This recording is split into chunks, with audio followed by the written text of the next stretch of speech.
Morning, everyone. It's 8:30 on Monday, first day of the second quarter, April 3rd, and plenty of news on the oil.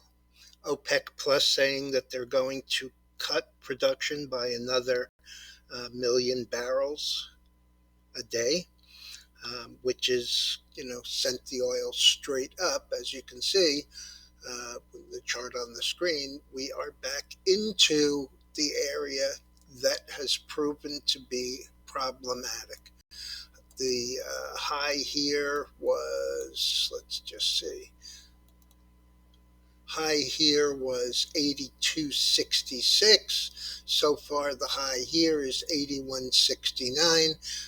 But, clearly when we came down, this is a weekly, clearly when we came down, we never closed below the 200 week. And so, excuse me, we've had a nice bounce. We've had a series of higher highs and higher lows. Let's take a look at the daily, get a little bit better view, a little closer in. So we made the bottom, we closed on the high. This is a daily. Higher high, higher low, higher high, higher low, higher high, higher low. And then we had this pullback. But the pullback, even though it got us down to 66.82, was a higher low in the grand scheme of things, and we closed on the high that day. We also had 4 or 5 days here of what I would call a running correction, where we went sideways but maintained this whole area above the recent break to the downside below 72.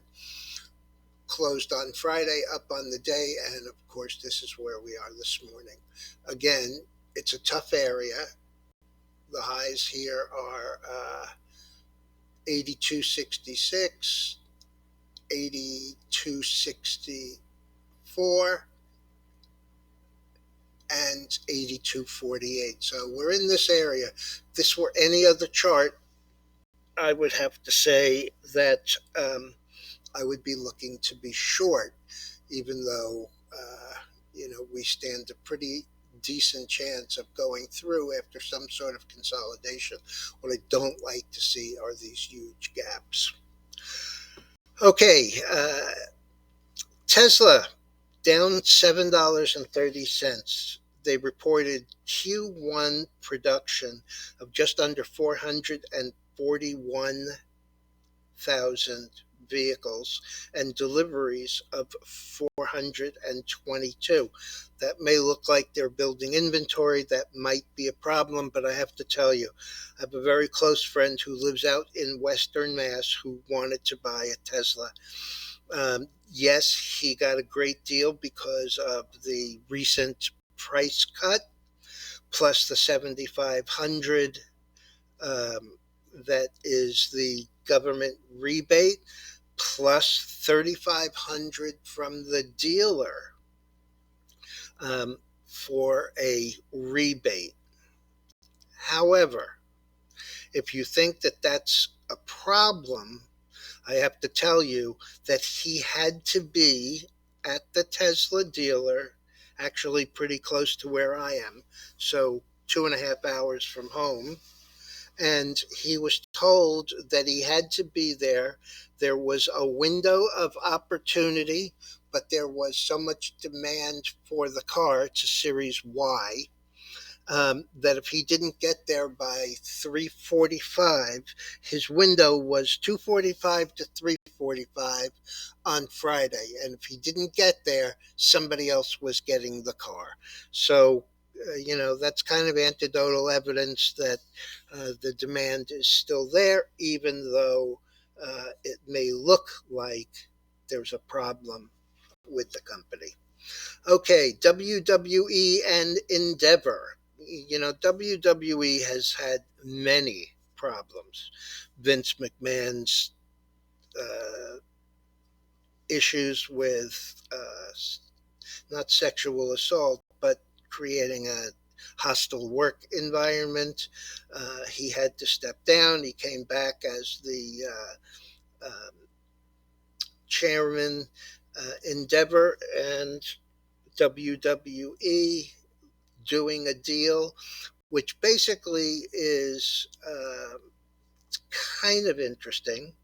The market doesn't really like it. The stock closed 91.26, got as high as 94, and then turned down to a low of about 80. Last is 86, that's down 526. Endeavor is up 47 cents at 24.40. Um, it's just not something that I can really comment on intelligently because I don't understand what they're doing.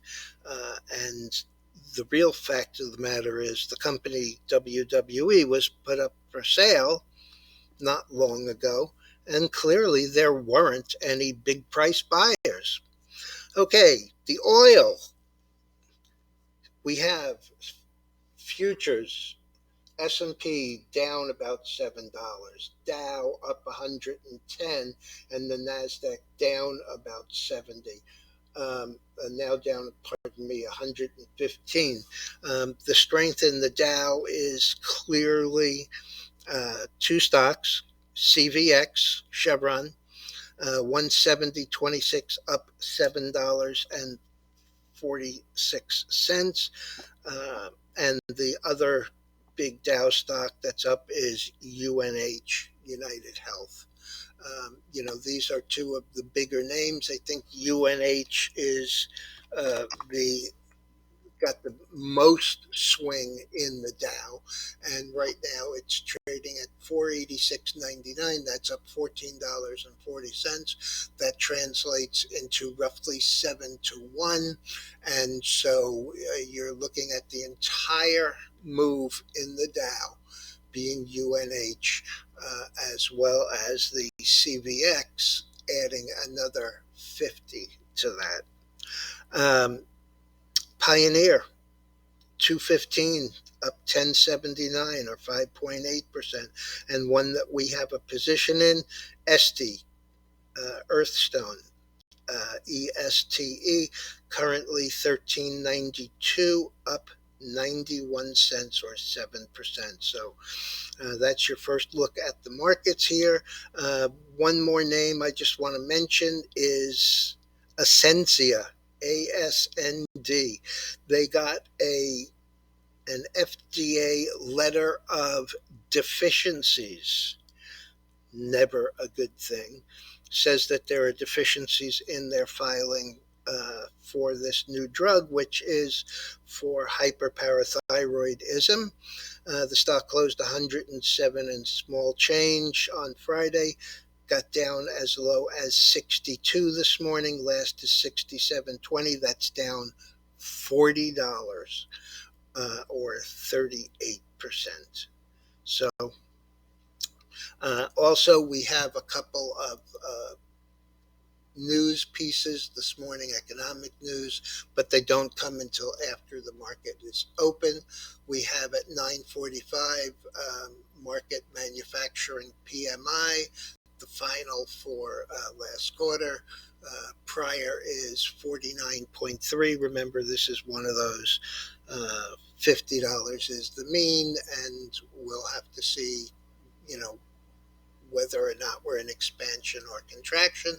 We also have February construction spending, which is at 10 a.m. And we also have ISM manufacturing index at 10 a.m. All right, everyone, that's about it. I'll be back later.